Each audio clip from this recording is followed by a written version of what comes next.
Welcome to the realm of magic and mystery, classic horror and sci-fi. You are now entering the House of the Unusual podcast with your hosts, Eddie and Joe. Welcome all you cool ghouls and friendly fiends to the House of the Unusual podcast. I'm your host, Joe Pavlansky. With me, as always, are my good buddies, Eddie Guevara, Chuck Caputo, and Cheri Caputo. Welcome, everybody, and Merry Christmas to all. All right, Merry Christmas. Merry Christmas, everybody. All right, this is our final show before 2023, so we got a lot to discuss. So I'm going to hand it over to Eddie, Chuck, and Cheri because I'm kind of feeling under the weather today with a bad cough, so I don't want to cough in your guys' ears all episode. So I'm going to hand it over to you guys, so you guys take it away. All right, Joe. Just stay in the background there, Joe. Just whatever. But I hope you feel better, man. There's been a rumor, and I know Joe has been very quiet about it, about him being a master of everything, but apparently a master of kung fu. But I think Joe right now accidentally is under the weather pretty bad. So Joe, I hope you feel better, buddy. Yeah, absolutely. So, Chuck, what's new on your side of the woods? Oh man, we had a great time on Christmas Eve. We went over to Cheri's sister's. We spent the night, and we had a great time. She had a couple relatives over from her husband's side. They have a strange tradition. It's actually pretty cool. It's a Croatian tradition where they grow wheat grass in like a small bowl, and it's got a candle placed in the center. And so everybody they'll actually take a seat at the table and they light the candle. And then after we're done eating, and then once we're done eating, someone blows out the candle. Like the owner of the house, whatever. So that would be my brother-in-law. He blows out the candle, and whichever way the direction the smoke goes, that's the person that's going to die. Oh, jeez. Yeah. That's what I said. Okay, so it's actually my sister's husband's parents that brought this tradition over. Yeah. And I was like, I never heard of this before, right? But God forbid, Teresa, the mother-in-law, did pass away. So she was the one that always brought that darn wheatgrass in. And then the father-in-law's in a nursing home, and he is 94, 95. Yeah, about 94. And a couple Christmases ago, the smoke went on him, but he's outliving everybody. So it's not true at all. But so I was hoping that tradition would die. Whoa, no. Jack's sister Judy came. That's Jack is Alicia, my sister's husband. Yeah. And so his sister Judy, she had that wheatgrass, and here she comes over for Christmas Eve and puts it on the table, and they lit it up. And it's like, oh, are you kidding me? Yeah, what a tradition. It's like, okay, let's see who's going to die next. But I said, let's change it up. Whoever the smoke lands on, that they're going to hit the lottery big, right? They'll be the one. There you go. That's a better instead idea. Of something morbid. Yeah, I never heard of anything like that. I mean, wow. Yeah. But so we had fun. So we did the tradition, found out who's going to die, and we had a nice dinner, and then the next day on Christmas Day, we stopped over our daughter-in-law's family's house, which was kind of neat. So yeah, we did a lot of stuff. We had a great time. And thanks, Joe. Joe sent me a book on Bela Lugosi. Thank you, Joe. It's fantastic. He disappeared. He's on there, but I think he has the volume down. No, actually, he disappeared. He did. He doesn't have a mute on his mic, so okay. He's coughing up a storm, and Yeah, he's coughing up a lung. Joe. But thank you, Joe. I certainly appreciate that. And Feel better, Joe. Yeah, so it was a great time. I mean, and it was cold. It was still chilly with that wind chill factor and everything, but we all survived. Our hot water did freeze up in the kitchen. Yeah, the hot water did freeze up coming into our home. We had the pipes open. We tried to keep, the pipes open. What do you call it? The spigots open. Yeah, the dripping. Yeah, but but it's unfrozen now. Yeah. But thank God, with that big wind that was coming through, like I guess Thursday and Friday, it was like 65 miles an hour or something. Yeah. I don't know. It was kind of crazy, yeah. Wasn't it, Ed? Yeah. We had some pretty crazy weather. Anything Uh, happen over there? Did you no, have everything trees was go fine. down or No, yeah, that's everything good. was fine. Especially in my house. The problem is in the heat here is a killer. You got to open up the window because the heat is so hot. But Hmm. overall it was super cold outside. They put salt like crazy in case the ice. Yes. It was raining, but everything actually dried up before the salt even went down. So it was a pretty good. I can't say there was really anything. It was just phenomenal.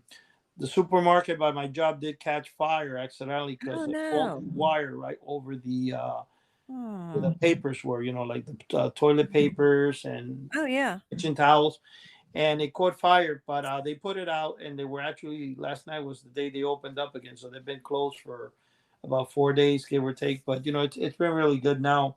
What I was going to tell you guys is I was noticing last night, and we always have segments where we talk about our favorite movies and stuff. Did any Yeah. of you guys see Lucy? It was done in 2014. It's a girl. I think it's Scarlett Johansson. I think plays in it, and she is the Lucy character. And she apparently, I think the movie's based on people only using 10% of their brain or 15%. But in this movie, somehow she gets to use 100%, and she has all these powers to stop things. And I saw a clip of it, and the reason I even, to be honest with you, I didn't even know of that movie that I can remember of. The movie, I was showing this person how the iPad Pro Max can actually play 4K, the brand new iPad Pro Max, and Oh, all. wow. I was looking, and I saw clips from her film, Hmm. and I'm like, this must be a pretty good film. And lo and behold, it looked phenomenal, man. Have you guys ever heard of it? It sounds familiar, Eddie, but I did not see it. What No. about you, Sherry? No, I haven't even heard of it. Is Well, it on Netflix, Eddie, We or could we it, could look it up. it is. Yeah, go ahead, look it up if you can. You can get an idea. It is on Netflix. It's okay. the movie is. I'm telling you, it looks really, really phenomenal. And then there was another movie that because I thought there's one called. I know a lot of people hate Justin Timberlake for Yeah. some reason, Huh. but he did a movie called In the Nick of Time or something like that where you get to it's a weird movie. I think I saw it. I actually got to tell you the movie wasn't that bad. It could have been a little better and stuff, but I did kind of enjoy it. It's where you have only 30 years to live, and then after that, each 8 hours you do or each day it is kind of like you have to earn it, and there's like a time clock, and it's really weird. But I Oh. was looking and I said, hey, maybe the name of the movie, because I was trying to figure out what the name of the movie was with a friend, and I said, before I realized it was In the Nick of Time, and so I found another movie called Time Lapse. I don't know if I ever saw Time Lapse, but it's about a computer that can take pictures in the future.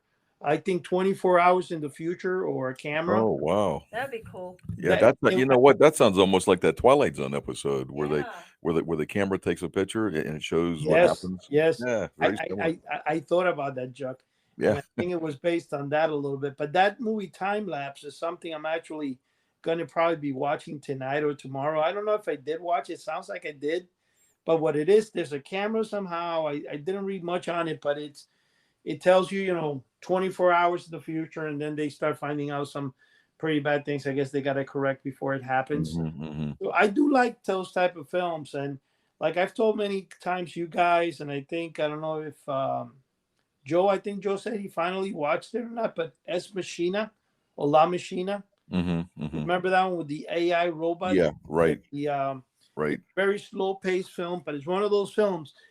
I think any of these films are those films that you just can't stop watching. It's slow, but you're like, how the heck am I even watching? But you just can't get off the I know. TV because it's that good. I know exactly And what you mean. and that movie was that. And another movie that actually I came across, and a lot of people maybe don't even know about this film. It's called Life. Oh my gosh, I'm pretty bad with names today. It's Earl Jones and Billy Bob, I think, are the actors, and they're supposed to be brothers. And it was done also in 2014. And are you familiar with that particular movie? No, that doesn't ring a bell. Family, I think it's called Family Ties or Family Line, something. No. You know what? I'm gonna have to try to look that up right now. Earl Jones with a. You have a computer? You can look it up real quick. Sherry has her phone. She could look it up. Yeah, Cheri, go ahead. Look up the phone. Earl Jones and Billy Bob, I think it is. Are you saying James Earl Jones or James Earl Earl Jones? Yes, James Okay. Earl Jones. And what happens is in that particular movie is that they're actually like brothers in the film, but it's a really laid back, low, not a lot of packed action, but it's and a the second family guy thing. No, and it's the called, second guy in there is Billy Bob Thornton. Is that yes, what you're saying? yes. It's a family thing. It's called a family thing. That's it. Yep. That movie, if you guys haven't 1996. watched it, I highly recommend it. It's a phenomenal film. Here's the way this thing back in the movies. Actually not 2014. Sorry, it came out in 1990, I think. And I think around 1991, 1992. Now I'm in New York City. My parents still had the apartment over there, and I remember being over there with my wife, and I started watching the film over there. Yeah. And when I was watching it in the middle, when the film was like getting really exciting, I had to leave. And I'm like, boy, man, I wanted to watch that film. So my brother-in-law goes, yeah, I saw the film. It's really good, whatever. And this is going to make you laugh. I always wanted to finish watching the film because I didn't know how it ended. I only got like not even 3/4, like halfway through the film. Yeah.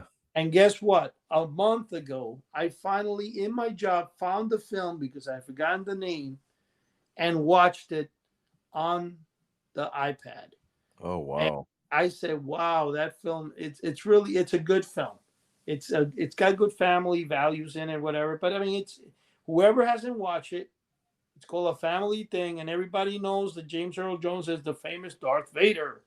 Yeah. So who doesn't want to watch Darth Vader act in a in a film? But the one I'm talking about, Lucy, which I'm dying actually to see later today, she works. Morgan Freeman also stars in that film. Oh, wow. If you actually, if you look it up right now on your phone, like I said, Lucy from 2014. We'll check it out. Scarlett Johansson is the main character. Morgan Freeman is in the film. It's a really great film. And then, now that we got the movies here, I got to also bring up if people remember, I know a lot of people have forgotten, but in the 1970s, it only aired once in the New York City area. And that was called The Hilarious House of Frightenstein. Yeah, you had sent me that episode. I got to check that out, man. That looks really cool. Well, the funny thing about it is The Hilarious House of Frightenstein actually runs for about 40. It's actually an hour long, but it runs for 47 minutes because you don't get commercials. Oh, wow. You can actually watch it for free. Now, the thing is that they actually recorded, I think if I'm correct, they had one season, but they recorded 130 episodes in a 9-month period, I think it was, what I read on the history of it. And it was hosted by our famous legendary Vincent Price. Wow. He appears, he also acts in the actual show. And there's a guy who's a Canadian guy. I think he passed away not too long ago, Billy Van, V-A-N. And he played most of the characters in there. And what I found interesting about the show is that, one, it's pretty kind of like, that you said to yourself, how in the world did I watch it as a kid? It's like, wow, is it corny? But I got to tell you the truth, though. I actually watched the first and second episode. They're available for free in Tubi. That's Tubi. Oh, really? We'll check that out. Tubi streaming service. And the good thing is when you log into it or you do a search on Tubi and you find it, it starts from episode 1. Okay. What I thought it was kind of funny is because I always kept repeating throughout my life the words like, I am the Wolf Man. And I thought that was because of Wolfman Jack. Because I know the Wolfman Jack would always say in the radio, Wolfman here. Oh, yeah. And he'd go, oh. That is correct. But see, that's actually, that's a funny thing. I don't know if that was Wolfman Jack. I think the one that we're thinking of was the Wolfman from The Hilarious House of Frightenstein. Yeah. And the reason I'm saying that is because watching the 2 episodes, that's all he would say. He goes, I am the Wolfman. Yeah. and he go like that. So I'm like, oh shit, I think I got this from him because I used to watch that show. And I got to tell you, and not only that, and then there was where there's a witch, and the witch itself, you know, when she's walking in, which is the same Billy Band, he's playing all that, and he's also playing a Count Dracula kind of guy, but he's got a dead, which he calls Brucey, which is Frankenstein on a slab, and you could see, I think they were using for that character the old Topstone Halloween mask of Frankenstein they put on the dummy. Yeah. And because you see the head is kind of smashed in, and he's trying to get the Frankenstein to come alive. So he's always going, Brucey, Brucey, what have I done with you? And he's got a strong imitation of Bela Lugosi. That's kind of cool, man.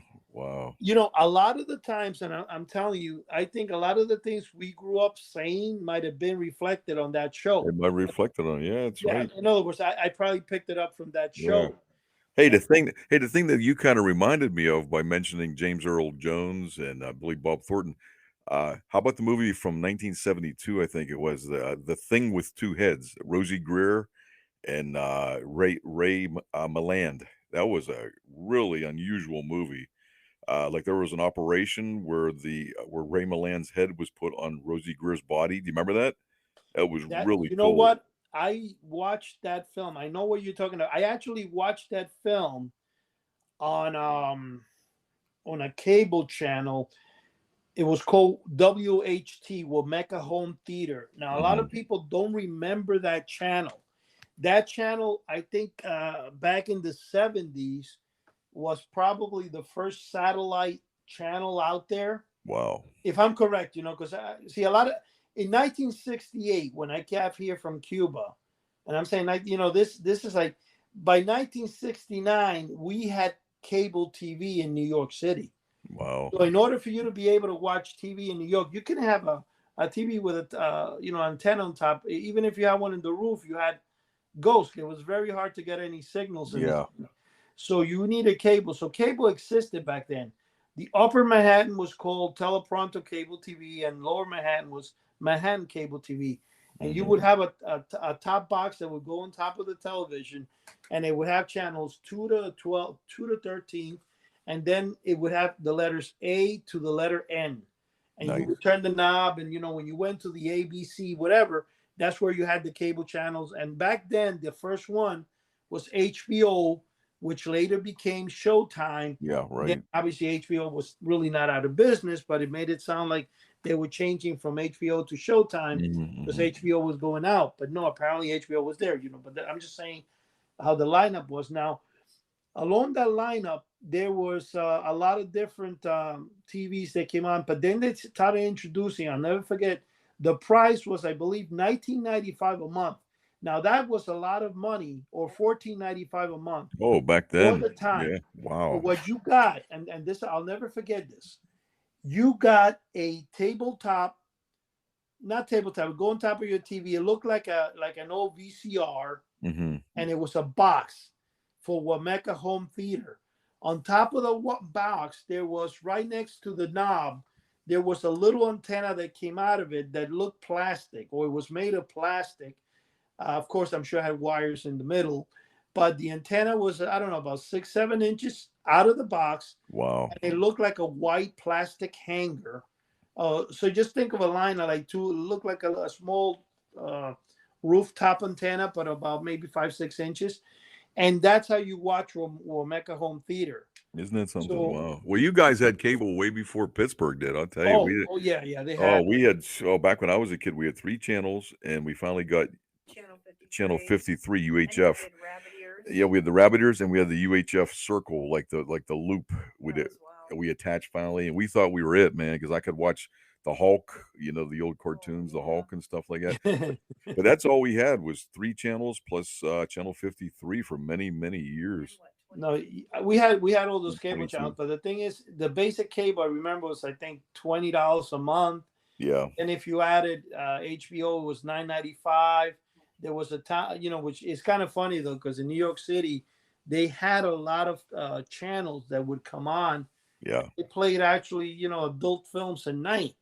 And that's not good, especially if you're a young kid in New York. But Uh, what you would do is, this was so funny. They had back then, the way that you got the channel or you didn't, was they had filters that they would apply in the roof, and the filters will go through your cable. So say for example, say you put on HBO, you would hear the movie, the sound was there, you would see the movie, but a line would constantly come in the middle to distort it. It would be like, you remember those days when your TV went horizontal? yeah, right. The vertical and horizontal Yeah. buttons, so it wouldn't go up and down, and whatever. That's how it was. So you couldn't fix that. So what you would do is you get a hammer, and the locks they would put on the box were the first original magnetic locks. They look like a cigarette pack, about half the size of a cigarette pack, actually thin, but you put a magnet next to it and the locks would open. Isn't that But something? they were flimsy. You could take a hammer with a screwdriver and hit it hard and it would pop open. So what you would do is you would remove the filters and connect it directly to you got the free channels. You didn't have to pay for it. Isn't that something? Everybody did that, right? Wow. Hey, I still tried to tell my kids, I tried to explain to them back when we were younger, around maybe 1 a.m, all the stations went off the air. They would play the national anthem, and then fuzz would just appear, and that would be it, and it's like a concept that the kids nowadays can't comprehend, because there's 24-hour viewing on nowadays. And a million stations. Yeah, a million stations. You're right. Yeah, there is actually. Watch. In fact, if you go on, which is bizarre, I found one thing I found it interesting. I was trying to watch the movie last night, Lucy, and I went on, because Netflix, I have it in the house, but I didn't have it because under my daughter has it. I didn't have the password for it, so I couldn't see it on the iPad. But Lucy's only playing on Netflix, and it's also playing on Amazon Prime, which I have. But for some reason, that particular movie, which I don't understand, is from 2014. They want $4. I'm like, I'm not going to pay $4 for something that I'm already. Yeah, I don't get where they come up with this, where they charge on different things, because I was a few movies that Joe had mentioned. They always wanted us to pay for it. Yeah, it's like really, it's like really strange. And like, even if you go to like Paranormal Witness, I kind of like that show, and suddenly they want to charge like $2.99 per episode. So if you get the whole series, I mean, that adds up. Yeah, exactly. And the thing is, like I said, I pay for Prime, so I don't understand why Prime only gives a few things and other things not, even though you have the streaming. That's us too, yeah. But there's different apps. There's Tubi. There's what do you call that one? Pluto TV. Yeah, we have Pluto. We have Freevee is good. It's a good one. Freevee is, yeah, that is correct. But you know what it is? No, the film Lucy was not playing on any of them, and I was like really shocked. Yeah. HBO Max doesn't have it either. And the thing that throws me off is you have a movie now it's not new. I understand new films, you got to pay $2.99 because they're relatively a year old, but not something from 2014, which exactly. I don't get it. I don't understand it. It doesn't make sense. But I'm going to tell you one thing though. What we have with the amount, like if you go to Pluto TV and you put in Superman, they have the original Superman. The Addams Family, they got the original Addams Family. Wow. The Twilight Zone, they're there. Yeah. You can actually watch on Pluto all of them for free. Any show you want, which is bizarre. And if you go to Tubi offers quite a large variety of shows. Like for example, like I just said, The Hilarious House of Frankenstein is one of those shows. It was aired in Canada. So the United States didn't get any. In fact, I got to be honest with you. If you looked up The Hilarious House of Frankenstein prior to 5 years ago, it wouldn't even come out in a Google search. Oh, wow. In fact, I remember just like the Aurora game that I couldn't find anywhere. Finally, it appeared, and I'm like, how is it that they wrote books about Aurora? Yeah. You look up Maxwell Smart, Get Smart, whatever. Don, what was his last name? Don, not Don Knotts. Adams. Don Adams. You look up all his games, Skittle this, Skittle that, and everything would come out, but the game Skittle Shootout would not come out. It would not come out. No, you're right. And I spent time with Todd on the computer. I spent, with my brother searching. And the only thing I could remember, lo and behold, was 10 years ago or 15 years ago. I don't know when it was. A small picture came out one time. I printed it out. I can't find the picture, and boom, that's the only thing. So, Chuck, you yourself asked me about 4 weeks ago if maybe I dreamed it as a kid. Yeah. And for a second, I said, "No, Chuck, I'm not that crazy. I played the game. I had it for years." And one thing that I also wanted to bring into the thing here is that when you look at games like that, especially something made by Aurora, such a famous company, who doesn't know Aurora? Oh yeah. Made the monsters, they made the model kits, Mm-hmm. they made almost every toy we had as kids. But if you look at 2 books that they put out about Aurora toys, and that game is not in there, which blows my mind. Did this game go under the radar? Well, anyway, as you guys know, 2 or 3 weeks ago, but out of some crazy reason, boom, and I thank God every day for it, the game shows up in mint condition. Somebody's selling it on eBay. Wow. I was able to prove the game exists, and not only able to prove, I was able to get the game for myself again because I lost my original in the fire, and I was able to get the game in mint condition, unused, in a perfect condition box. Isn't that great? That is phenomenal. That is phenomenal. So, having said that, and I always say praise God for that because otherwise it wouldn't happen. There's things that kind of go under the thing where we don't remember TV shows. Well, the thing is that the Hilarious House of Frightenstein was one of those shows, and I couldn't find it. So finally, they made a DVD of it about 5 or 6 years ago, but it only had 4 episodes on it, and the DVD was actually selling for $36.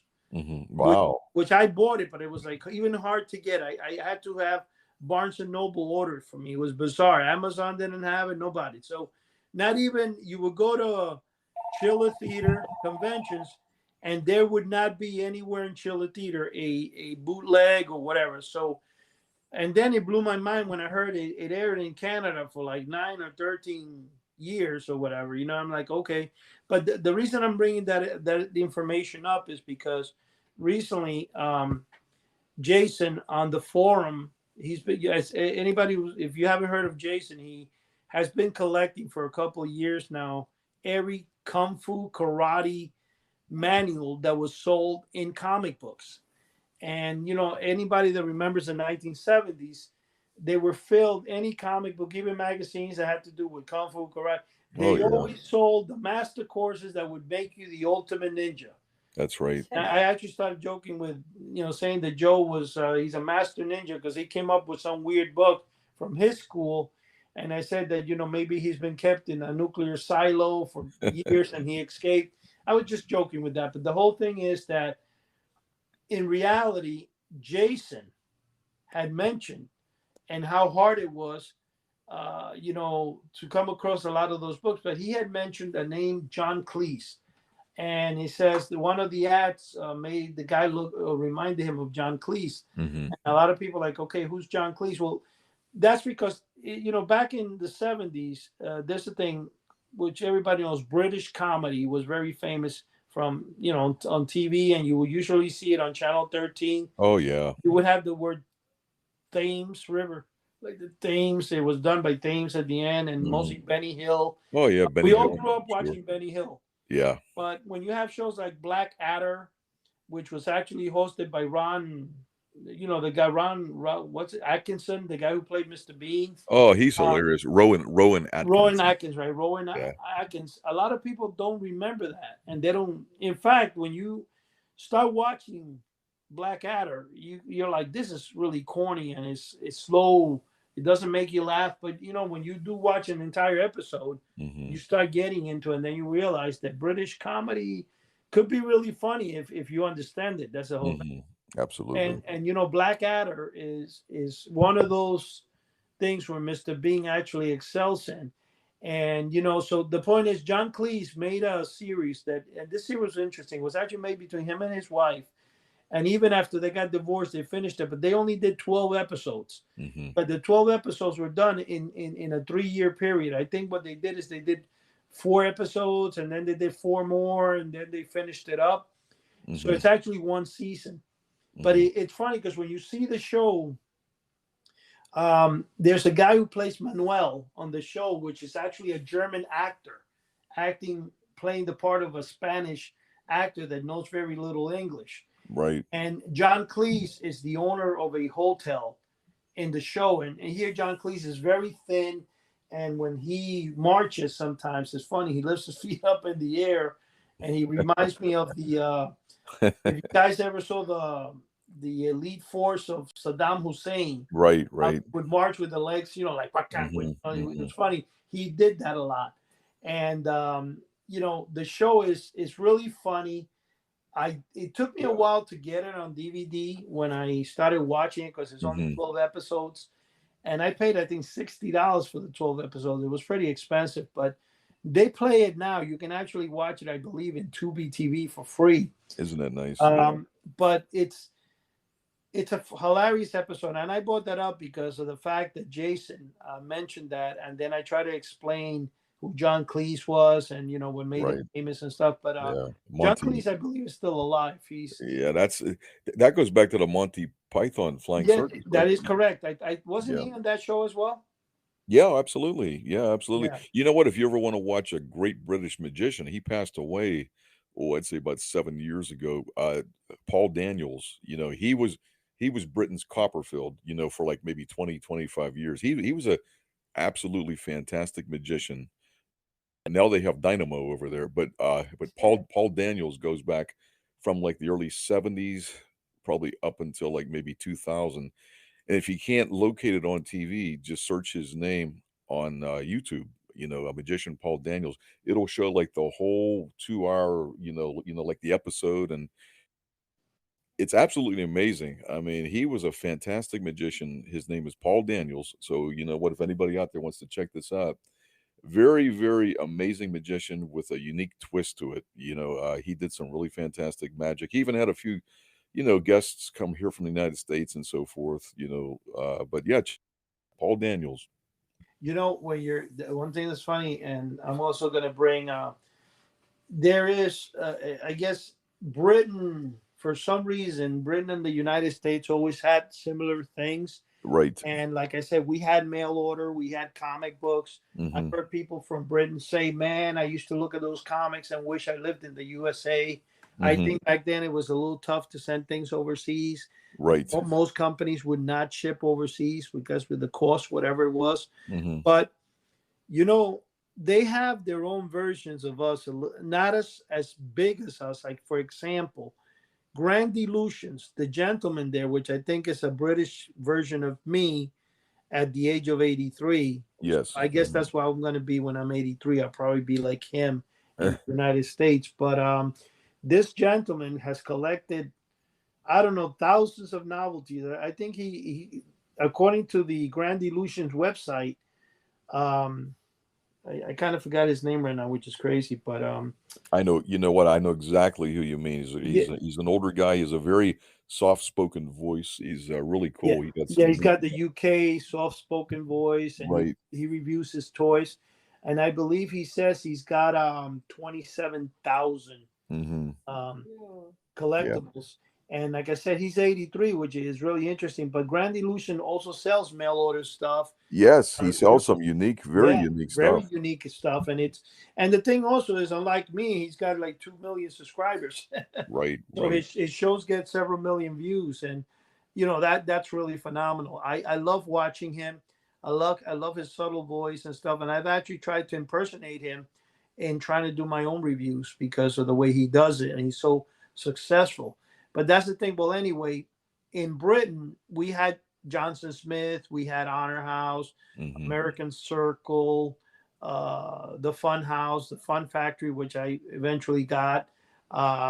We've had a lot of, Big Three. There was another company called Big Three, famous mail order comic books companies. And, you could order from Transscience Corporation that sold the Sea Monkeys, X-Ray Specs, all this stuff. Well, Britain had one particular company called Ellison, I think it was. They made their catalogs were pretty small, but very nicely put together. They resemble kind of like S.S. Adams retail catalog from our country. but in a small version. And but like I said, the artwork was really decent. Their catalogs were not printed on cheap paper either. And they were like little booklets, miniature booklets. They're less than 6x9. They're like 5 by or 4 by 5. But I'm saying that company in particular, this older gentleman from Britain always talks about it. And sometimes he shows catalogs on his show. But having said that, I mean, I'm sure they had more companies I don't remember right now, but there weren't that many companies that sold through the mail. There were companies like the House of Cards or Haynes House of Cards, which is in Britain, that make magic cards, and most magicians and magic shop in the USA buy their supplies from them. They had Supreme Magic. A lot of the Supreme was great. Now that started with Edwin Hooper, and then he passed away. Then Ian Adair ran it for quite a few years, and he's still around. I think he just had a birthday, Ian Adair. I think he's in his 80s. But yeah, Supreme was neat. It was neat, definitely, and they made a lot of good stuff. And yeah, they did. It's very sought after today. But you know what it is. So again, Europe had a lot of suppliers or wholesalers of magic and stuff, but they lacked the mail order home stuff. I don't know if the comic books were big in Europe at the time. I don't know if they had any way of getting to kids like they did in the United States with DC Comics and Marvel Comics. I don't know if maybe that's the reason the mail order in Europe did not, grow as much as they did in the United States. But I know that a lot, because it's bizarre. I thought this was phenomenal. When Mail Order Mysteries came out, there was a guy in Australia that sent me, and this was funny, I thought. He sent me, instead of just buying it from me and telling me to ship it to him, he sent me like 4 joy buzzers, a couple of whoopee cushions, and he wanted me to sign it for him and send it back to him. What he did is he purchased them in his country, shipped them to me. I don't know how much he paid. And I thought that was funny. I actually have all the information. That's amazing. Wow. It is. I took pictures of the package and everything because I just got to find it to post it one day. But I thought it was interesting, and I even forgot what the name of the person is. But this was a couple of years ago, and that's how people in Europe in particular are kind of like really always looking and seeking after the stuff we had in the United States. In fact, my original as a kid, I had a 7-foot Frankenstein, the plastic one, the green one in 2 pieces. Right. And I taped that up a bunch of times. The tape was all over the corners. It was in pretty bad condition, But I mean, the image quality was good, but the corners were all messed up.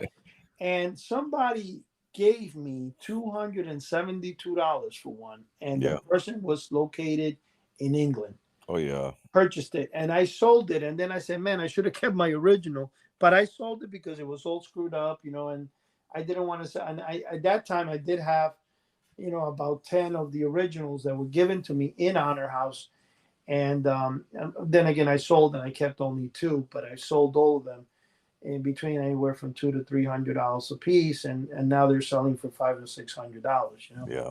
The same ones I sold. I think I probably saturated the market with them. But, that's early mail order. You had no idea that those things were going to go up in value. Overall, a good question I have. Cheri, what is your input of all this? You've been very quiet. I am. Yeah, say something. Go ahead, talk. I don't know. I don't know. Well, yeah. So I got an itchy throat all of a sudden. Yeah. Well, the question I'm going to put to you is very simple, Cheri. We're talking about the fun stuff we had as kids. Yeah. We're talking about what me and Chuck, would go after and stuff. Well, my question is, you were a girl growing up in the same time period. Well, sure. What did you find fun other than the famous, I remember, Showboat? Yeah. I wasn't much into collecting at that time. And I guess when I got married to Chuck is when I started to collect some different things, which really is just for me. I mean, I collected, I don't know if you're familiar, Eddie, with those plates. And well, not. Are you talking about the famous? They used to always advertise them on TV. collector plates from Yeah, like John Hamilton. Wayne Yeah, and yeah, Wizard of Oz. It even has the you can wind up and play the music and everything. So I have a few of those plates, and then I was collecting. I was on a kick to collect Fenton, which is pottery glass, pretty colored, different glasses like little pitchers and pretty vases. I have a few pieces. They're the little bit more expensive. I don't know what they would go for now. But when I was a little girl, though, my mother, she bought my sister and I each these dolls.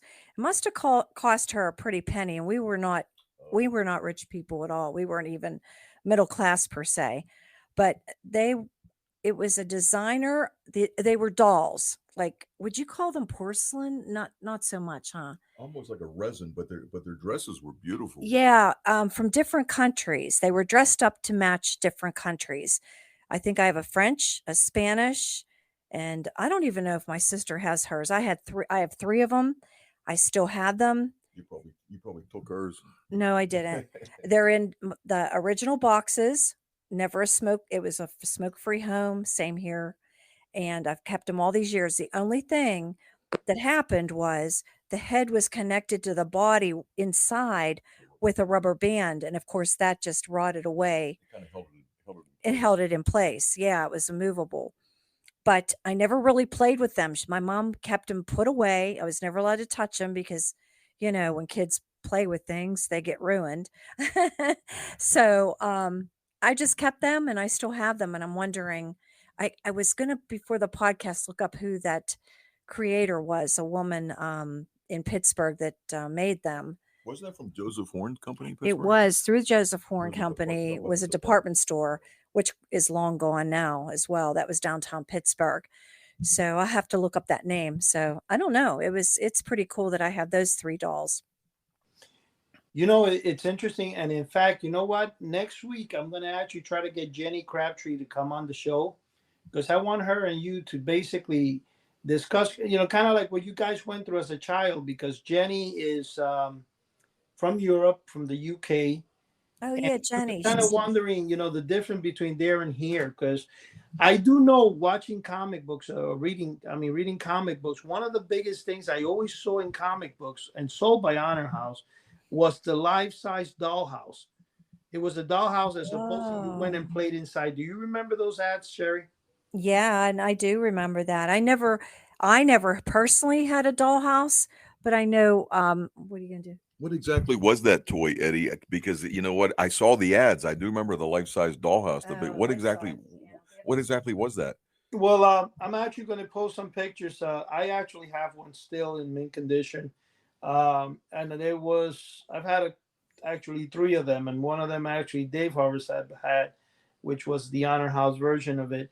Mhm. It's a dollhouse made of cardboard, and I've never built it to see what it looks like, but I know it's like 3 feet tall or something like that. And when you would open it up, it kind of was like the Polaris sub. It would open up in the middle, and Oh, I see. the girl could sit like towards not the middle, but it made her look like she could almost get inside the house. But it's just 3 feet tall or 2.5 feet tall. Wow. It would open. You could kind of swing it open, and it was split in the middle. Oh, nice. So there's actually, it's not hard to come by this because what happened with that dollhouse, it was so successful for Honor House that Miles Kimball, or was it Miles Kimball who took it over, the mail order company, or Oh, I don't know, I okay. think it was Harriet Carter. Harry Carter, yeah, One yeah. of the two made their own versions, and because there was really no copyright in those things, Hmm. and they just kept selling the exact same house. Yeah, I think it's Harriet Carter. Okay. Which is the other one? You got Miles Kimball, Harriet Carter, Harry Carter, and and then there was a Betty, guy, Walter Drake, I think. Walter Drake. Yeah, but there was, Yeah. I think I'm almost positive it's Harriet Carter. Hmm. But the point is, there was also another one that really resembled the Johnson Smith catalog called Hmm. Foster Trent. Okay. Yeah, Foster Trent used to sell a lot of novelties in there, and I think it was the closest thing to the Johnson Smith catalog. But overall, that house, along another thing that I saw a lot for, not as often as the house. The house was in almost every comic book, and if I remember, the price was $6.99 or $4.99 Yeah. for the house. But the other thing was 100 dolls from different countries. So it's kind of like, remember the 100 toy soldiers? Yep. The Full Locker for doll. You got the same thing. You got like 50 or 100 dolls for $1.98 or something like that. I actually have an original one of those. Nice. I got it on eBay. The reason I got it because it was there. Not that I would be interested in 100 little toy dolls and stuff, but since it's part of mail order, I bought it. Uh, I have it. I still have it in the original box where it came in, and they're really like little teeny quarter-inch or 1 inch tall dolls, made of hard plastic. That they actually all look the same. To be honest with you. Yeah, they were probably like the soldiers. The soldiers were flat, like they were like one dimensional, right? They were very One dimensional. And I yeah. think, if I'm correct, that was the Lucky Toy Company. Lucky Toys was the one that came up with the soldiers. And I what's remember kind of those. funny though? I have, I think, about 3 or 4. I have the original 100, which is the most popular one. I have about 4 or 5 sets of that. I think, Chuck, if I'm correct, I gave you one of them. Yes, you did. I have it in my big kit with the Okay. doors. Yep. Yeah. I'm almost fine because I know I've come across, but I also have the Revolutionary Soldiers. I have one of those sets. I have the ones that are Red Knights and Black Knights. The Knights, because they had quite a few. Now, it's bizarre and it blows my mind that when one of those sets comes online, it usually sells for about $300. Isn't that something? Yeah, Wow. it's amazing that actually Lucky Toys. In fact, Lucky Toys has a person that's a fanatic like me. I don't know if he's still around, but he actually reproduced the same thing for back in the 90s, and he sold it as 100 toy soldiers online. Wow.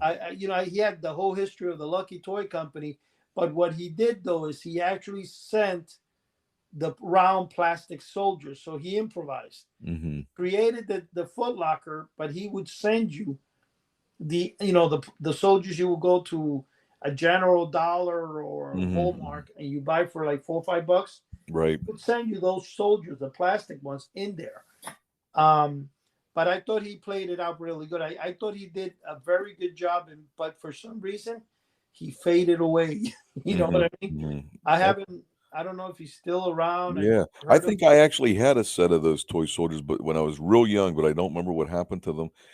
And you know what? If I remember right, Eddie, there was some kind of like a mat that came with mine, like a almost like a little floor mat where drawn on it was like roads and stuff like that, maybe like hills and things where you'd put the soldiers and you'd act like you're on a road or something. For some reason, I kind of remember that. The ad itself showed that, Chuck. That's something interesting. I know that mat you're talking about did come with some of their sets, like the what do you call it, the Cowboys and Indians and stuff. Yeah. But I don't think that mat ever came. And if it is, and somebody out there knows, they can teach me a lesson on that. Yeah. I don't recall that ever coming. I know that it's picture on the ad. My memory. Yes, the ad has like a playground thing on it. But yeah, I had some kind of mat. Now this is probably 1968, 1969. We're talking 50, 53, 54 years ago. So, you know what? I'm surprised that I couldn't even remember that. But yeah, there was some kind of a mat I had with the soldiers. I don't know. You might be remembering, I think, actual toys that were sold at the time, because there was a thing called Fort this and the Fort. They all came with mats. That was very common. But I don't think it relates to that particular. I know the ad itself showed a landscape where people fighting with the tanks, and you see the kid, and then it has the arrow pointing to what you think in your mind. You're getting a Foot Locker for $1.98, and the Foot Locker looks like the size of a matchbox. Yeah, you know what I'm saying? Like the old matchboxes you buy for your kitchen. That's funny. Wooden matches that come in a box. Like and it's kind of interesting though, because I've always considered bringing those soldiers back. I don't know. Because the problem is that I think those soldiers, believe it or not, I saw there's a company in New York City, not a company, but a thing that's owned by China, and it's called the Hong Kong Trade Development Council. And it's somewhere. And when you go there, Oh, I used to go there. I would get this 500-page or 600-page catalogs that they actually weighed about 10 pounds each. Wow. And they were all in color, and each page in the catalog had a different manufacturer of toys from China. And you could, you would contact them, and then you could, get things made overseas. And, I had Taiwan and Hong Kong and all that stuff. And one of the things I'm going to tell you about that is that I remember seeing, and I still have all those catalogs. In fact, I have about 20 of them, and I know they're super heavy. And I've been thinking about getting rid of them because they're so heavy. But the thing is, they're filled with colorful pages of toys, because I've had them since the early 80s. And there's a lot of antique toys in those things. So I think, either I could sell them or keep them. I like them because of the pages and all the information. Right. But I got to tell you, though, I could swear I saw those flat soldiers in one of those manufacturers there. So it might be possible to say that they're probably still being made somewhere in the world. And the only thing is nobody has, because who's going to really, in fact, the only company out there, I think, that's bringing anything back is House of the Unusual. That's right. There's a lot of magic sellers, a lot of retailers of magic. All the novelties, like everything from the squirting gum to electric shocking pen, has been reproduced where they sell them in Amazon for like $1 each because they're garbage. Listen, in the 70s, a lot of the novelties that were made were not that great either. Items that excel beyond were like the electric shocking pen, not the pen, I'm sorry, the lighter sold by Loftus Novelties. Which actually I think it's a Franco-American novelty item, or what? I mean, the deluxe shocking lighter, the metal one, was a good product, well made. Electric shocking book was phenomenal for the ads made by Franco-American, but when you bought the darn thing, you almost paid $20 for it back in the 70s, so it was super expensive. Wow. Even the wholesale price was like $15 a piece in the 80s, because I remember I would have them in the store. And I had to sell them for like almost $40. And I got to tell you, you drop those, and one drop, that was it. It would stop working. It was done. Yeah. The pens, they were like $15. The pen was like really fat. It was not a good product. They weren't, and in fact, the only novelties I think that were superb and great were the dribble glass by SS Adams, because they were great. Yeah. Yeah, and they were made of glass. Really good thing. And you also had the Joy Buzzer from I got to throw this. SS Adams did not make a Joy Buzzer as good as the one that Loftus Novelties produced, because the Loftus Novelty, even though it was cheaper than the Super Joy Buzzer, the Loftus Novelties had one thing, and the thing with it was that you could wind it and it wouldn't break. It had a protective mechanism that you wouldn't let it, you can use it. So it was a very good Joy Buzzer. The deluxe Joy Buzzer they sold, because SS Adams sold the regular buzzer and the deluxe. The deluxe, man, the little plastic thing they had on top would come right off, and that was horrible. And even if you glued it back on, it was like they made a Joy Buzzer of imitation steel, and the plastic little thing they put on top would just fall off. It was not a good. Oh yeah, I remember. They hold a lot of value for collectors, but it's not a good buzzer. Now, if you get an SS Adams 1940s metal buzzer, one of the original ones, those are pretty good. Oh yeah, absolutely. Hey, one quick question, Eddie. How's the time doing here? I don't want to go over. The time we have, I think, about 3 minutes, and that's it. So we're going to almost wrap it up. I'm bringing up the information, but other than that, that's the thing with the time. I'm going to say the novelties today, some are actually made better and some are worse, but I don't think there's any particular year that one you could say this is a great novelty, but nobody ever can defend or say that or say not that the best joke I think you could ever play on somebody was the original Snowstorm tablets. Oh yeah. Those were a phenomenal piece. It's too bad that they're not made no more, and it's too bad that they're poisoned. And it was a great item, man. It really was. Now, any last words you'd like to say? Let's go around. Let's start with you, Chuck, and then go to Cheri. Okay. Yeah. Hey, I just wanted to wish everybody a very happy and safe New Year. And you know what? Have a good time. Don't drink too much, and tune us in for next year. And here goes Cheri. Yeah, have a happy new year. We'll see you next year. And I hope that Joe and Tony are feeling better, his wife. And Eddie, I hope you have a wonderful time and a safe new year and your family. Same to you guys. And next week we'll have some guests on to talk with Cheri. They'll take over the show. All right. Nice. God bless everybody. Okay, take care. Bye-bye. Bye. God bless.